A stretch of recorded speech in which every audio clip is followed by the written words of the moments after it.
I say to this day, and I do it based on my reaction. Obviously, this is personal. I say it's the greatest knockout of all time. First time I ever stood up, I couldn't sit down. I was standing up. I was just like, oh! I saw that. I saw you stand up. That's the first time I see it. Was just, what? Unexpected him the last 6 rounds with AJ. In my opinion, he won 4 of them. People will argue that. He at least won 3. I'm a little up. But will you take care of me forever and ever? When Anthony Joshua finally delivered the crushing 6th-round knockout that ended Jake Paul's bid in their highly anticipated heavyweight clash, Joe Rogan's live reaction captured the sheer magnitude of the moment. Rogan, who had repeatedly warned about Joshua's one-punch power and the danger Paul faced, didn't hold back. As the decisive blow landed, he framed it not just as a fight-ending knockout, but as a moment that could go down as one of the most brutal and unforgettable in boxing history. Come full steam ahead 100 miles an hour, or Jake would have moved around the ring at 100 miles an hour. There's 2 things I would have done. Tried to shut Jake down at 100 miles an hour, or I would have gone on the back foot.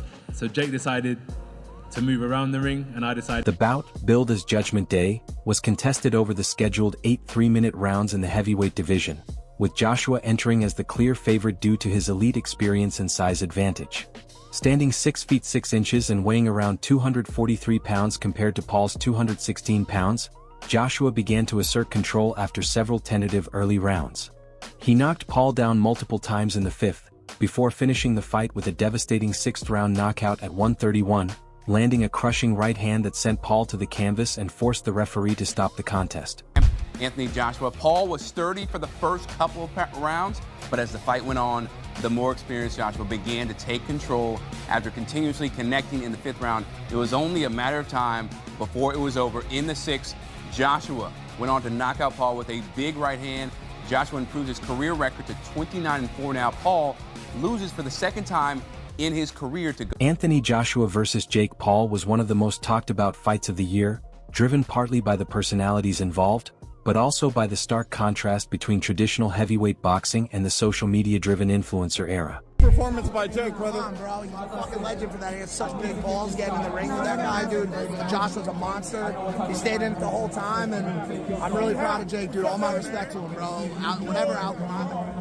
I mean, dude, he went 6.5 rounds with Anthony Joshua, one of the best in the world, so I got nothing but respect. And got up like 2 times? No, it was sick. Talk about that. I mean, there's been other heavyweights that have felt that right hand who haven't got up. Nagano, so many people, bro. The overhand right. Jake's got a tough chin, dude. I think he does whatever he wants after this. He just has such big balls, dude. He had to keep moving. That was the only strategy. People are going to say he ran around the ring. They don't know. They don't understand fucking boxing. He showed a ton of heart, right? What's next for Jake Paul? Where does he go? Joshua, the former 2-time unified heavyweight champion, entered as a massive favorite.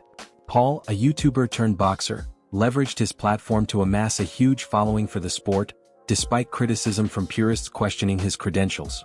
Yet, few truly believed he had a realistic chance against elite heavyweight power. Some people believe in fairy tales. Whoever believed that Jake Paul was going to win, that was an absolute fairy tale. I've got a friend in a group message that said, I just put $20 on Jake Paul to win. I was like, bro, you just wasted your money. There was never a world in which Jake Paul was going to beat Anthony Joshua. It was always a matter of how the fight would end.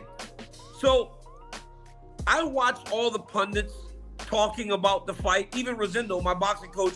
I was like, does Anthony Joshua represent boxing? Everybody from that world felt like Anthony Joshua was representing boxing.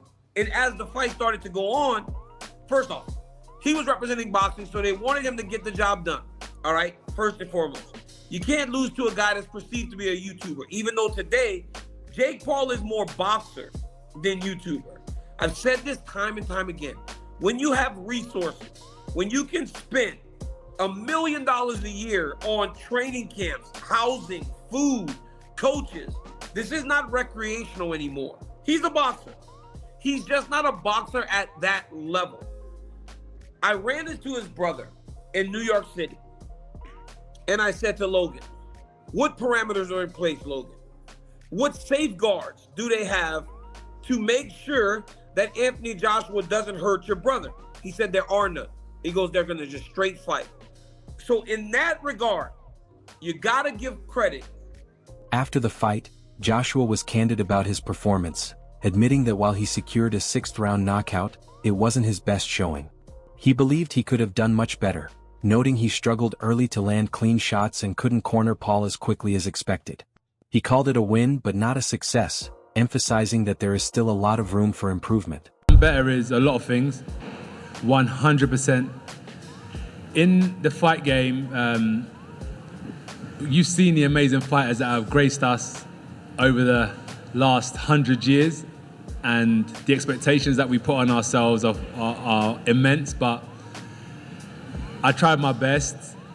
Jake done well while it lasted, but if you remember what I said in the interview with Cameron is, fighting's not just physical, it's psychological.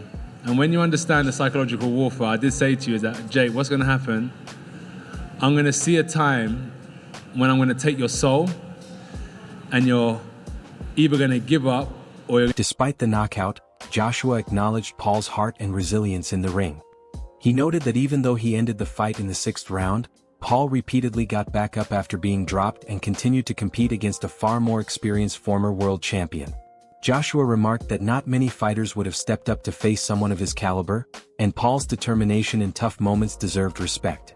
AJ's won 6 rounds, he kind of dismantled him, he took his time. How do you see it? Yeah, it was a frustrating 2-3 rounds maybe, because Jake was moving so much, holding, but did well, I thought. I mean, I was impressed with him. I mean, I was more impressed with his toughness, because I think that last shot would have knocked out most heavyweights. I mean, Well, he broke his jaw. Yeah, I know, it knocked him out, Knocked but he his was teeth not out. unconscious.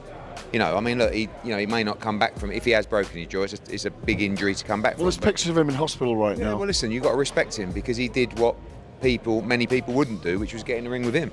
And, you know, he didn't, I know he run and hold, but he also let his hands go at times.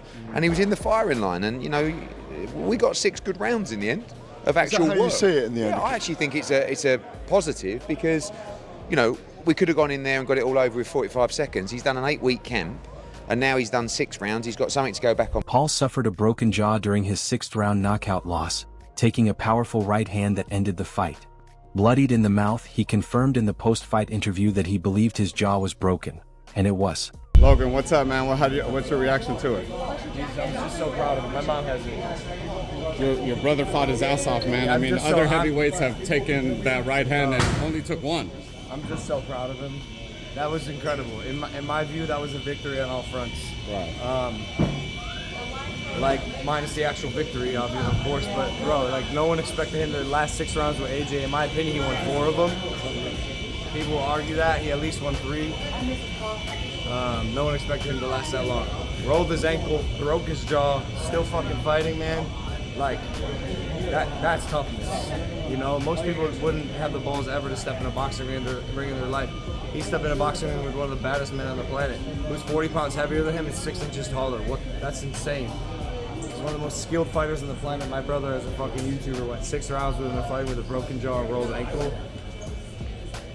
I'm so proud of him. That was just unbelievable. I saw you talking crap to AJ at one point. I was trying to get his head. I think I pissed him off. I was just saying fuck that shit.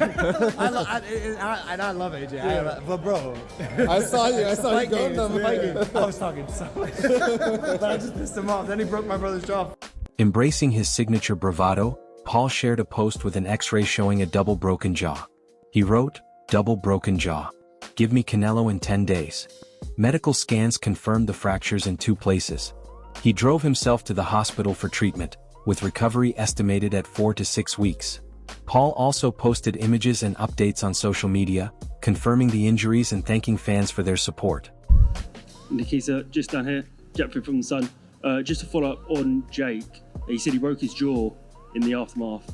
Has he gone to hospital? What's the health update on Jake? Yeah, we think he broke his jaw. He's fine. We met with Netflix afterwards. He took a shower. He drove himself to the hospital. A broken jaw is very common in sports, particularly in boxing or MMA. And I think the recovery time from the doctors and surgeons we've already talked to is 4. Nikita Bidarian praised Paul's heart, durability, and game plan, noting he performed admirably against one of the most feared punchers in heavyweight boxing and even may have won a few early rounds. However, Bidarian emphasized that Paul's loss was primarily due to the significant size and weight gap. Joshua's heavier frame and power drained Paul's energy, allowing the former champion to land forceful shots that led to the knockout.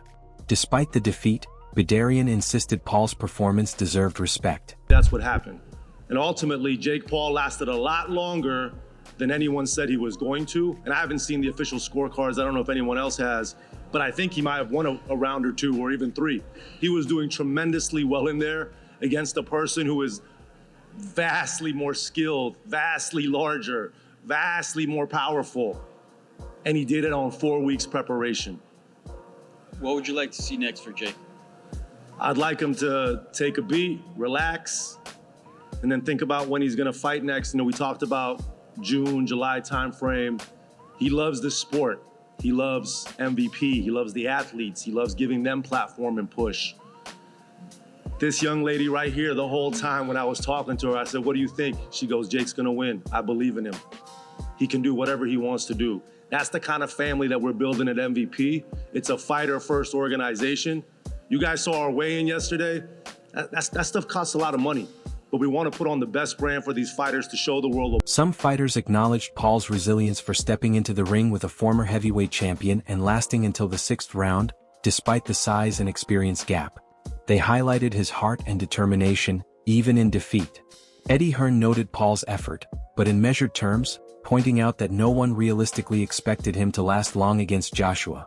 Surviving into the 6th round reflected durability rather than technical skill, underlining the gap between social media crossover fighters and elite pros. I mean, first 2 or 3 rounds, a little bit frustrating because you've been out of the ring for a year and a half and you've got a guy that's just running around the ring and, you know, you can say you've got to cut him off, but when they're moving at that kind of speed and they're holding up close, but his clinching was quite good, Jake. Like, yeah, listen, you know, I'm not saying he's going to go and win a world title, but he just fought Anthony Joshua and went 5 and a bit rounds. So, you know, respect to him, and it was good to get some rounds in, to be honest with you. He's got a new team. If it would have gone 45 seconds, maybe people would have been more impressed, but we wouldn't really have got any ring time. So we've got that, and now it's a case of when we're at next. You described Jake as average a few years ago. What's your assessment of him now? Decent. If you listen to what I said in the build-up, I said he used to be average, now I think he's decent. And the same. I think he's like a top 50 cruiserweight in the world. Top 50, top 60 cruiserweight in the world. So, yeah, and look, you know, like I said, I hope he's okay. 4-0 to Matchroom over MVP. But we're friends now, so respect to him. And your message for Fury, listen, we'll see you this. After the fight, Ryan Garcia weighed in on social media with a blunt, provocative reaction that caught attention in the boxing world. Garcia tweeted that while he respected Paul's effort, he compared him to Gervonta Davis, suggesting Davis would have hit Paul harder or ended the fight even more decisively. Many experts agreed with Garcia, maintaining that this was not elite boxing. Criticism of the matchup continues, with some arguing the Joshua versus Paul bout should never have happened. Fair play to Jake Paul. He has a lot of guts, and the fact that he wasn't carried out of this fight on a stretcher, you know, certainly I guess you can say is a positive. But what did I think about this? What did I think about Mike Tyson versus Jake Paul? Look, it felt like Anthony Joshua carried him. It felt like Jake Paul brought in as much of a negative anti-style as possible, circling away, constantly holding Joshua, constantly falling to the ground. Again, while you're certainly going to give respect for the YouTube star turned fighter for having the guts to put on this type of show and to stand in there for as long as he did until a clean right hand in the corner when Paul was absolutely exhausted, dropped him and ended the fight. This is not elite boxing. And we knew that coming in, but if these fights are going to be sanctioned as official fights, like the Mike Tyson fight from last year, like this one, how much longer is the appetite for the fan going to be there when this is such a bad look overall for the sweet science, the sport of boxing, which, you know, cannot get out of its way anyway? Critics highlighted the extreme size, experience, and skill gap between a former heavyweight champion and a social media influencer turned boxer, framing the fight more as a spectacle than a legitimate sporting contest. Many argued that putting Paul in the ring with an Olympic-level athlete posed serious safety risks, evident in his broken jaw and multiple knockdowns. Anthony Joshua being taken 6 rounds by Jake Paul. We're in the aftermath here. The press conference is going on behind us. We're yet to see Jake Paul and Anthony Joshua out here. Ak, you were ringside, you were around the whole fight. People are complaining that Anthony Joshua may have embarrassed himself in there tonight, letting Jake take him 6 rounds. It's ridiculous. Anybody that saying that doesn't know anything about boxing. First off, if you see how Jake was moving and clinching the first 3-4 rounds of that fight, you would understand. It doesn't matter how bad you are. If a fighter in front of you is destined to not get hit and not get knocked out, it's almost impossible to knock that guy out. When Jake was okay with exchanging and trying, even he was exhausted, he said, I'm going to try, that's when AJ was there to land the shots. AJ did what he was supposed to do. Not easy to knock a guy out that's surviving, you know that. Yeah, I do. I wondered early on whether he didn't have a lot of adrenaline and he was walking Jake down. Jake was making himself small and moving away. And AJ said, you know what, I'm going to take my time here and marinate you. Exactly. Listen, when a guy that's moving like Jake, that's inexperienced, you're going to gas out. I knew it for after half the first round. If Jake keeps moving like that, he's going to gas out in 2-3 rounds. And I noticed that AJ said, okay, I'm going to let him run around. Right? People are screaming, cut the ring off. Let me let him run around and gas out. Once he gassed out, what happened? Experts contend that such crossover events undermine the integrity of professional boxing, prioritizing entertainment and pay-per-view revenue over meaningful competition. They assert the bout primarily served hype rather than athletic merit. The bigger picture, you and I are boxing guys, we go to boxing all the time. The question we perhaps need to ask is, did that entertain the fans tonight? Should we be seeing that again? Is that it now? We've seen that novelty. Should a fight like that between an Olympic champion, a heavyweight world champion, against a relative novice, should that be sanctioned and licensed by a commission?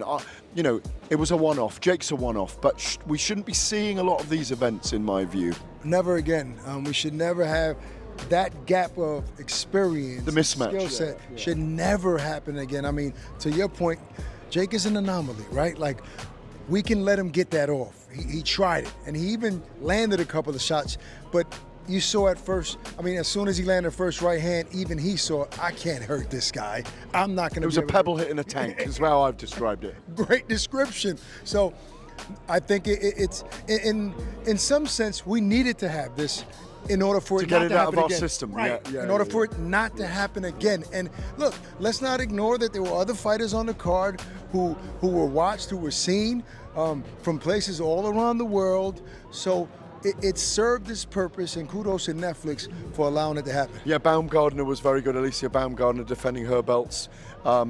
Caroline Dubois was very good. She signaled herself to the American market, as you mentioned. So at least they benefit from it as well tonight, which will continue to happen with MVP and Netflix. And that's what Jake and Nikisa, that's their agenda, right? Of course, it's Jake, but Jake has all of that in mind. Who can I showcase on this event?